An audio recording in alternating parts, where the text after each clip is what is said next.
Os anos 80 foram marcados por uma grande avalanche de desenhos de ação, que atualmente está bem escasso, né? Animações de super-heróis, heróis que eram criados exclusivamente no desenho em questão, né? A gente tem vários exemplos. Tivemos Thundercats, He-Man, Caverna do Dragão, Transformers, Comandos em Ação, outros não tão famosos como Polly Position, Jace os Guerreiros do Espaço, Mask e tantos outros. Mas nessa época surgiu aí um desenho animado que não era um desenho de super-herói, mas que tinha muita aventura, tinha muita ação e que conquistou aí todo mundo, mesmo aqueles que gostavam mais da parte porrada da coisa, viraram fanzaços. Esse desenho é DuckTales, Os Caçadores de Aventura. Dos estúdios de Walt Disney. Foi, sem sombra de dúvidas, aí um dos grandes êxitos da Disney, né? A Disney está muito acostumada ao sucesso, mas foi um dos grandes êxitos da Disney nos anos 80. A ideia era pegar um personagem que era pouco usado nas animações, no caso o Tio Patinhas, todo o universo criado pelo Carl Bark, e trazer para o mundo das animações. E nós tivemos aí a sorte de ter esse verdadeira obra-prima da animação, que fez sucesso em todos os países onde foi exibido, e a gente tem aí um grande clássico de uma década recheada de tantos clássicos. E é isso aí, galera, este é o Nerd na TV e você já sabe do que estamos falando hoje. O tema é DuckTales, o nosso tudo sobre, que é aí, sempre foi, né, um tributo aí à nossa infância, né? A gente já falou bastante sobre vários tokusatsu, hoje vamos falar desse cartoon maravilhoso aí que é o DuckTales, tá? O ano era 1987, DuckTales surge aí, como já foi dito, da ideia de trazer o Tio Patinhas para o universo da animação.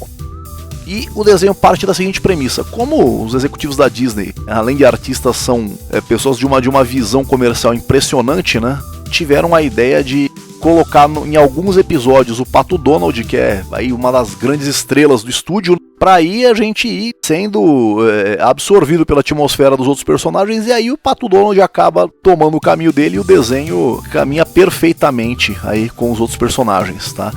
Que são todos os familiares do Pato Donald, né? O desenho parte da seguinte premissa: Pato Donald se alista na marinha, todos sabemos que o Pato Donald serviu à marinha. E aí o que acontece? Ele pediu para que o seu tio multi-mega trilionardário, multi-quaquilionário, Tio Patinhas, cuidasse dos sobrinhos que na verdade também são dele. E aí o que acontece? Tio Patinhas, com toda aquela grana que ele tem, com todo aquele dinheiro que ele tem, só a caixa forte dele é avaliada em 3 acres cúbicos de ouro, de dinheiro.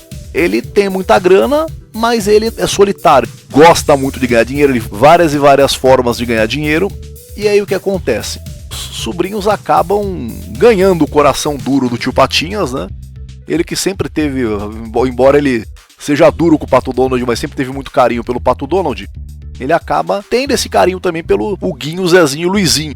E aí o que acontece? A partir daí, Tio Patinhas, que tinha perdido aí o gosto pelas aventuras, estava já há muito tempo como um empresário comum que ganha muito dinheiro, resolveu voltar a fazer aquilo que ele mais gostava de fazer para ganhar dinheiro, que era caçar tesouros perdidos em eras distantes, tudo. Pra que ações na bolsa, né? Pra que isso, né? Vamos desenterrar tesouro, vamos atrás do ouro perdido dos astecas e por aí vai, é disso que o Tio Patinhas gosta.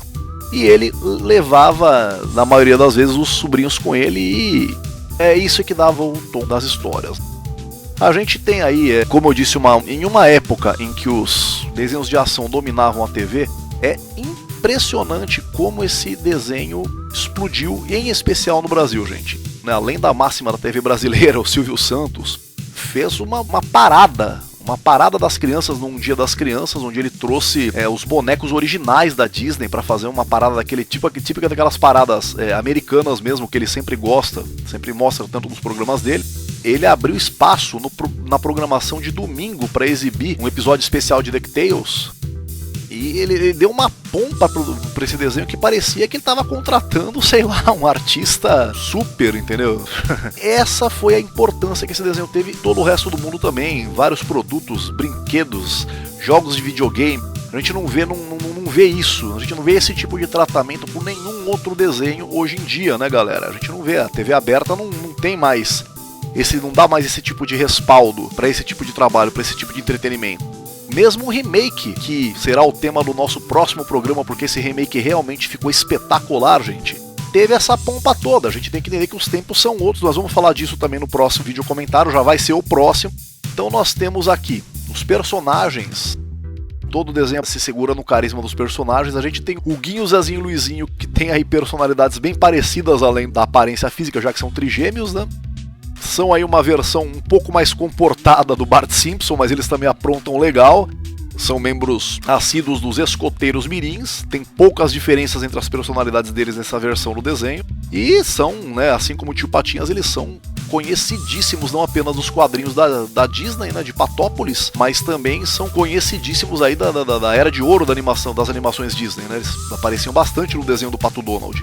Temos aí, além do Tio Patinhas, logicamente, temos aí a Dora Cintilante, eterno amor do Tio Patinhas, que aparece em alguns episódios. Temos aí personagens que surgiram aí especialmente para o desenho. Nós temos aí a Madame Patilda, personagem excelente realmente. É a governanta do Tio Patinhas, que faz aí uma espécie de vó chata dos meninos, né? E a neta dela, de fato, a Patrícia, talvez seja a personagem mais sem graça do desenho e que teve um tratamento totalmente diferenciado na nova versão. Mas o problema é que a gente acaba se acostumando com ela. Ela, nessa chatice dela, a gente acaba se acostumando e ela acaba salvando a cara dos personagens em vários momentos, né? Então a gente acaba perdoando essa coisa do nhen da menininha chata, tinha na Patrícia. A gente acaba perdoando. Temos aí o Leopoldo, fiel mordomo do Tio Patinhas, né? Que é uma versão canina do Jeffrey, do maluco no pedaço do Will Smith, tem uma personalidade muito parecida, os dois, né, meu? Aparentemente muito culto, mas muito almofadinha. Ele acaba colocando os meninos em algumas saias justas ao longo do programa, né? Mas muito leal ao Tio Patinhas. Personagem marcante, digamos assim, né? E temos, acredito eu, que dos personagens criados por desenho, o mais marcante de todos, sem sombra de dúvidas, Capitão Boing, fiel piloto do Tio Patinhas, aventureiro que dá um grande prejuízo pro Tio Patinhas. A gente sabe que ele odeia prejuízo, né? Tá sempre caindo com os aviões do Tio Patinhas. Mas a gente descobre ao longo da série que Tio Patinhas tem meio que um afeto paternal por ele, quase como o que ele tem pelo Pato Donald. A gente descobre que o Capitão Boing vem de uma família de pilotos e ele pilota pro Tio Patinhas desde a adolescência. Então realmente é uma relação meio pai e filho os dois aí. Acho que qualquer outra pessoa que tivesse dado pro Tio Patinhas o tipo de prejuízo que o Capitão Boing costuma dar, teria sido mandado embora sumariamente demitido. E é um personagem muito legal, né? Ele é divertido, né? A gente dá bastante risada com ele. Temos também o Asnésio, típico gordinho nerd, muito amigo dos sobrinhos netos do Tio Patinhas, fã incondicional do Capitão Boing. Ele acha que o Capitão Boing é o herói dos heróis. Entre esses que entraram para fazer parte do desenho, a gente tem também, pode destacar também o Buba, né? Pato das Cavernas, vindo de uma das últimas temporadas, né? E também o Robopato. O Robopato era o patralhão, era o contador do Tio Patinhas. Tinha uma incrível habilidade de contar, ele chegou a contabilizar todo o dinheiro do Tio Patinhas batendo o olho debaixo d'água, minha gente. A fortuna do Tio Patinhas estava debaixo d'água e ele consegue a façanha de olhar debaixo d'água e contar. E que acabou ganhando aí uma armadura que põe a do Homem de Ferro no chinelo. E a dublagem brasileira aproveitou do sucesso do herói Robocop para chamar ele de Robopato. Outro personagem que merece todo o destaque, sem sombra de dúvidas, tá? O outro personagem importado do gibi para animação é o Professor Pardal. O eterno gênio louco aliado do Tio Patinhas, né? Aliás, ele é o inventor da roupa do Robopato. Sempre inventando coisas interessantes, mas que podem, ao menor descuido do usuário, ferrar com tudo, né? Entre os vilões, nós temos aí os clássicos Irmãos Metralha. Esses ficaram muito interessantes na animação porque eles deixaram de ser identificados apenas pelo número de registro prisional.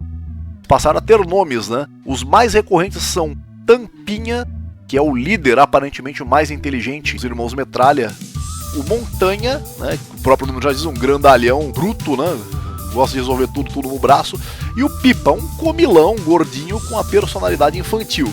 E liderados, obviamente, pela Mãe Metralha, essa sim, com algumas participações nos quadrinhos da Disney, eterna inimiga do Tio Patinhas, que não se pode negar que é uma mãe que ama muito os filhos, né, apesar de tudo, né? Ensinou a eles tudo da profissão.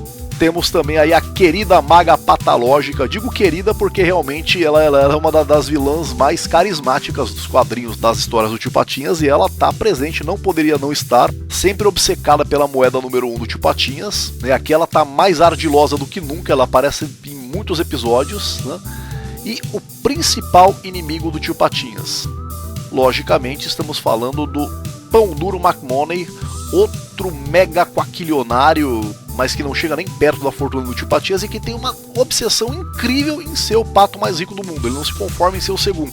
E além de outros personagens recorrentes, como o Ganso Gastão, que é o ganso mais sortudo do mundo, que é sobrinho do Tio Patinhas. Bafo de Onça já apareceu em alguns episódios, grande vilão da Disney. E ficaram faltando, logicamente, né? Acho que o Patacôncio, que é um dos rivais do Tio Patinhas nas HQs, mas nada que tire aí o brilho desse desenho que teve tanto destaque na programação do SBT nos anos 80. Eu me lembro da chamada desse desenho, da primeira chamada, a chamada de estreia do DuckTales. Pela primeira vez na televisão mundial, Tio Patinhas, sua família, seus amigos e seus inimigos. Os Irmãos Metralha, a Maga Patológica, o Professor Pardal e o Lampadinha, Donald e seus sobrinhos e todos os outros personagens que se tornaram famosos nas histórias em quadrinhos, dos jornais e das revistas, agora também na televisão. Amanhã, 5:30 da tarde, no programa Silvio Santos. E a partir da próxima segunda-feira, das 6h15 às 6:45, no SBT. Um desenho diferente, com meia hora de duração. No meio do programa Silvio Santos, gente. Você vê o carinho que esse desenho teve no Brasil, é tamanho, gente, que era, sei lá, era como se o SBT estivesse contratando, sei lá, o Sylvester Stallone pro quadro de artistas dele pra fazer pegadinha do Topa Tudo por Dinheiro, se estivesse, sei lá, contratando o Jerry Lewis pra ser jurado do Show de Calouros, uma coisa nesse nível. Realmente teve muito carinho esse desenho no Brasil, e todo mundo que assistiu realmente não tem como falar que não, né, gente? A gente nota uma paleta de cores em especial. A casa do Tio Patinhas é tudo muito claro, aparentando luxo, mas é aquele luxo disfarçado, né, gente? Porque o Tio Patinhas, ele é pão duro, gente. Ele não liga pra aparentar tem dinheiro, porque ele sabe que ele tem, pra ele o que basta é isso, né? Ainda assim, a gente nota assim, todo um cuidado com as obras de arte, né, colecionadas pelo Tio Patinhas, todas elas muito mais pelo que elas valem financeiramente do que pelo valor artístico. A gente nota também uma trilha sonora que parece que conversa com o espectador, uma trilha sonora que é muito bem casada com as cenas. Realmente uma obra de arte, né, sem a menor sombra de dúvidas. A Walt Disney sempre teve cuidado com a dublagem das coisas que ela faz. Ela sempre teve o cuidado de, fora dos Estados Unidos, eles têm a preocupação deles procurarem os dubladores para os trabalhos deles, e isso é fantástico. E o DuckTales teve trabalho com a dublagem, assim, impressionante realmente, né? Alguns desses dubladores, inclusive, infelizmente já falecido, o próprio Antônio Patino, dublador do Tio Patinhas, é um dublador conhecidíssimo do público brasileiro dos anos 80 e 90. Acredito que o Tio Patinhas tenha sido o seu personagem de maior destaque, mas ele também dublou o Tio Chico na animação dos anos 90 da família Addams. Ele dublou Hordak em She-Ra, dublou Apocalipse na série dos anos 90 dos X-Men. De fato, a voz casou perfeitamente com a voz do Tio Patinhas. Tivemos aí Guimarães Graça, né?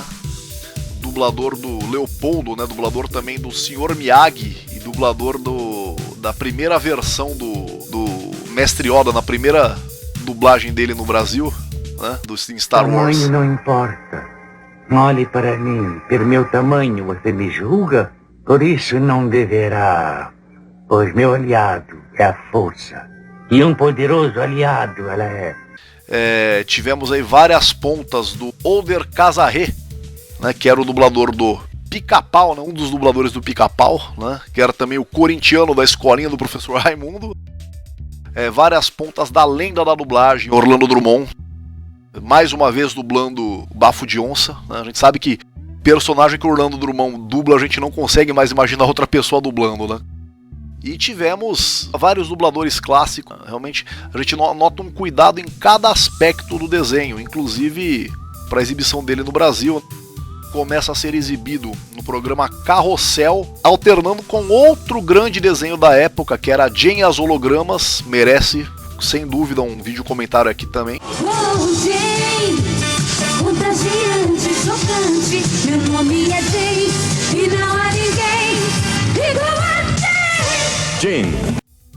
Isso, e o DuckTales, ele atravessou aí os anos 80, né? Ele ganhou vários produtos, ele ganhou um jogo licenciado pela Estrela no estilo Monopólio, né? Mas um bom jogo divertido, né? Eu já tive esse jogo, algumas pessoas já tiveram esse jogo, a gente se divertia muito com ele. E, logicamente, né? A gente sabe que os quadrinhos do Tio Patinhas em si já haviam sido... O DuckTales em si, ele é uma transcrição das aventuras do Tio Patinhas e dos sobrinhos, aventuras que já tinham na HQ para as animações, mas teve quadrinho oficial de DuckTales, umas aventuras que não foram apresentadas no desenho, que estavam nas HQs. E a gente nota uma outra coisa interessante no DuckTales, que são os arcos de história, é a cronologia, é o cânone. Normalmente o cartoon não tem isso. Normalmente um episódio independente do outro, um episódio não depende do outro para ser compreendido. O DuckTales tem certos episódios que, se você perde o anterior, você não compreende o que você está assistindo. É uma coisa muito comum nos animes, é uma coisa muito comum nos desenhos de super-heróis americanos também. E não tão comum em cartoon, né? Atualmente Simpsons tem essa característica também, né? Mas o DuckTales, ele foi único nesse sentido na década de 80. E aí a gente pode fazer um destaque aí para as primeiras aventuras da primeira temporada, onde a gente tem o Tio Patinhas ficando obcecado, né, pelo tesouro dos sóis dourados, e a gente tem aí uma super disputa entre ele e um cara completamente doidão aí, obcecado também, querendo o tesouro dos sóis dourados. E aí o que acontece? Primeiro grande arco aí da primeira temporada, né?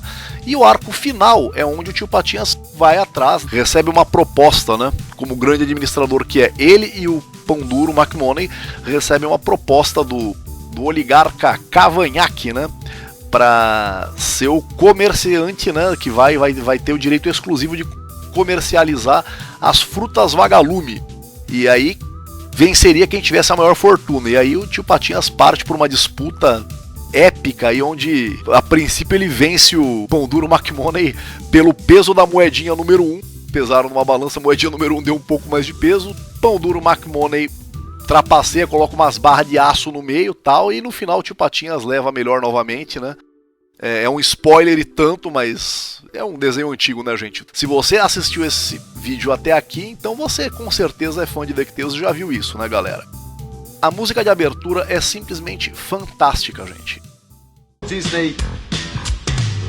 É uma coisa que você se pega cantarolando.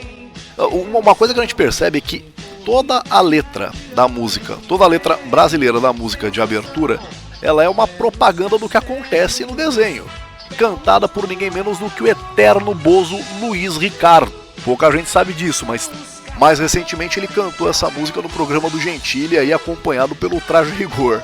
Mas realmente foi fantástica essa música, né, meu? Logo depois de passar pelo programa Carrossel, DuckTales ele passa a ser exibido nas manhãs, para no final, né, já nas suas últimas temporadas, ele ser exibido aos domingos. Sem sombra de dúvida, um grande marco para animação nos anos 80, galera. Uma curiosidade sobre DuckTales é que o desenho teve duas dublagens, né? A que foi, né, dublada aí pelo SBT, ficou a mais famosa, né? Mas tivemos uma outra dublagem exclusiva para a versão VHS. E não ficou uma dublagem ruim não, gente. Aliás, foi a única dublagem nacional que utilizou o sotaque escocês do Tio Patinhas. Foi mais fiel ao sotaque escocês que o dublador original do Tio Patinhas utiliza.